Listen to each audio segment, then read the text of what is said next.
Good morning, St. Paul's. Today is Thursday, January 8th, and you're watching Wolf TV, bringing you the latest news, sports, entertainment, and everything in between. We are live, and we have a great show for you today. Here are the announcements for today.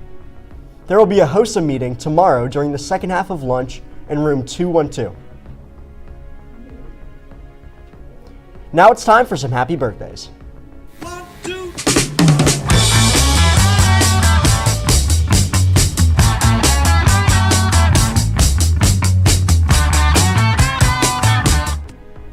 We wish a very special day to the following Wolves: Andrew Chilcote and Cody Corrales. Happy birthday, everyone. Here at Wolf TV, we wish you a great day, good fortune. Now let's look at today's news. A woman was shot and killed by an ICE agent in Minnesota on Wednesday. The shooting occurred in Minneapolis, where witness accounts say the 37-year-old woman was blocking traffic when a federal agent approached her vehicle. The woman attempted to flee and then shots were fired. The Department of Homeland Security released a public announcement stating violent rioters weaponized a vehicle and attempted to run over officers. The shooting happened as Minnesota is facing a large immigration crackdown from the Trump administration, with over 2,000 ICE agents being deployed to the streets. Tensions continue to rise as Hilton Hotel refused bookings to ICE agents and was forced to put out a statement apologizing for the issue. Mayor Jacob Frey has been asking for ICE to move on and leave the state alone, calling immigrants essential to the city and the economy. Authorities say the investigation remains ongoing. This case continues to draw scrutiny in Minneapolis, and Wolf TV will continue to keep an eye on the story as it continues. In another update out of the Middle East, Israel has hit multiple targets in Lebanon with airstrikes. Israel claimed they were targeting combatant infrastructure in the region. At least one person was injured in the strikes, with no others confirmed. A strike around 1 a.m. leveled a 3-story building in the capital city Sidon and shook the local community. The building was located in the commercial district, home to workshops and mechanical shops. Residents say the building was uninhabited. The attacks took place hours after one of Israel's military spokespersons posted an X warning that the military would strike sites in 2 villages and more in southern Lebanon. Iran condemned the strikes along with other countries as tensions stay high in the Middle East. On Wednesday, Health Secretary Robert F. Kennedy released a new food pyramid. At a press conference, RFK announced new dietary guidelines for Americans promoting whole foods, healthy proteins, and fats.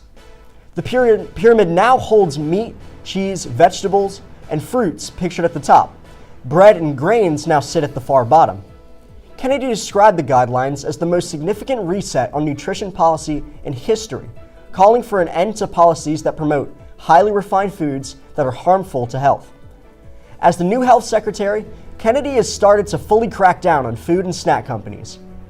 We will all keep an eye on how this new pyramid will hold up in the food world. Now, here comes Wolf TV Trivia.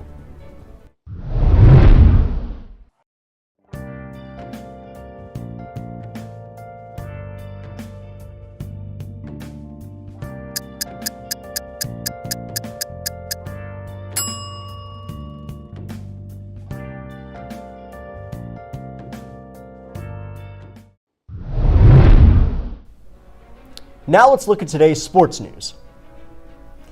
As we are now a third of the way through the NHL season, we here at Wolf TV thought we'd give you a recap of what's been going on around the league. The Colorado Avalanche are running the Western Conference with an impressive 69 points. Backed by a 10-game win streak, the Avalanche have reached 31 wins on the season. Speaking of win streaks, the Buffalo Sabres match the Avs with a 10-game win streak of their own. They're currently a point out of a playoff spot, hoping to reach the postseason for the first time since the 2010-2011 season. Leading the Eastern Conference are the Tampa Bay Lightning with 55 points. However, the Hurricanes, Red Wings, and Canadiens aren't too far behind. Stay tuned for more information at the Olympics in February. After 18 seasons as the Ravens have parted ways with their longtime head coach, John Harbaugh. After the devastating loss to the Steelers on Sunday night, the organization thought it was best to move on. During his tenure, he claimed 180 regular season wins and 13 while in the playoffs. Harbaugh also has a Lombardi Trophy as one of his accolades. This Super Bowl happened to be held in the Superdome, and the lights went out for a bit during the game. He also happened to be coaching against his brother. Although he failed to make the playoffs this year, Harbaugh led the Ravens to 12 playoff appearances. He also holds the record for the most away playoff wins with 8. Some think that he was fired for misusing star talent on his squad, but surely nothing too specific will make it to the public. The Ravens have now joined the dreaded hunt for a new head coach. In a quick NBA update, yesterday the Atlanta Hawks traded 4-time All-Star Trae Young to the Washington Wizards for former Pelican CJ McCollum and Corey Kispert. Young wraps up a 7-year stint in Atlanta. He was the face of the franchise, leading them to the NBA Eastern Conference Finals in 2021. It's also worth mentioning that the Pelicans lost to the Hawks last night, even after their star player was traded away hours before the game. Way to go, Birds. Now it's time for Song of the Day.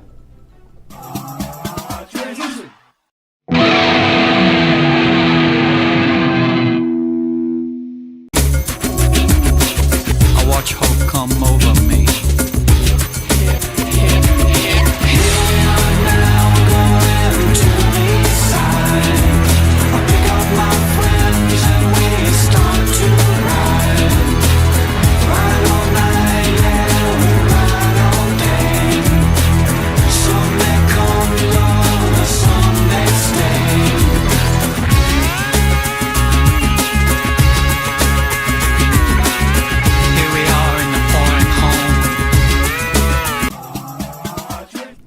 Now let's take a look at the world of entertainment and other things.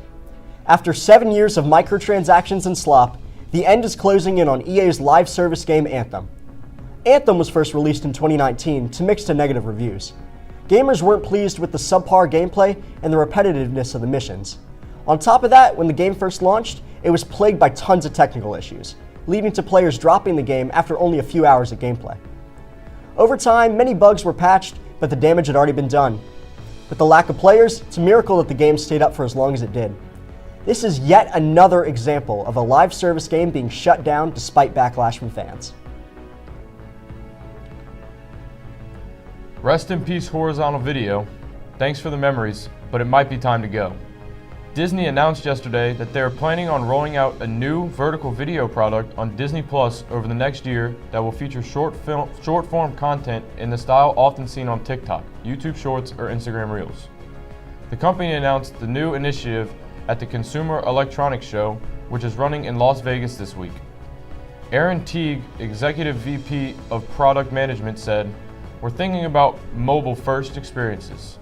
We know that mobile is an incredible opportunity to turn Disney Plus into a true daily destination for fans, so that's exactly what we're going to do."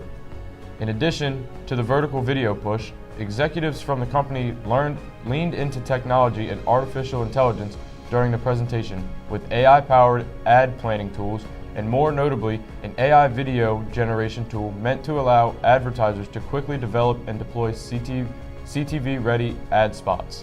The company stated that the push towards AI content is an effort to reach out to Generation Alpha, who they believe expect to interact with entertainment instead of simply watching it. There's no shortage of places to find generative content online, so time will tell if the old Disney magic can turn yesterday's AI slop into today's Mickey Mouse Presents AI slop. Now with Disney Magic. Finally, in what Wolf TV is calling the greatest act of coping and desperation in fandom history, Stranger Things fans convinced themselves this past week that a secret final episode was going to come out yesterday on the 7th. This comes after massive waves of backlash following what many fans saw as a lackluster ending to the series. While we can't exactly talk about what the basis of the theory was due to spoilers, we can assure you it was a stretch. While the Duffer Brothers have not officially commented on the matter, it looks extremely unlikely that there will be a new episode. Hey Sam, why did the music teacher need a ladder? Why? To reach all the high notes. That's our show for today, Wolves. Thank you for watching Wolf TV, and until next time, let's make it a great day.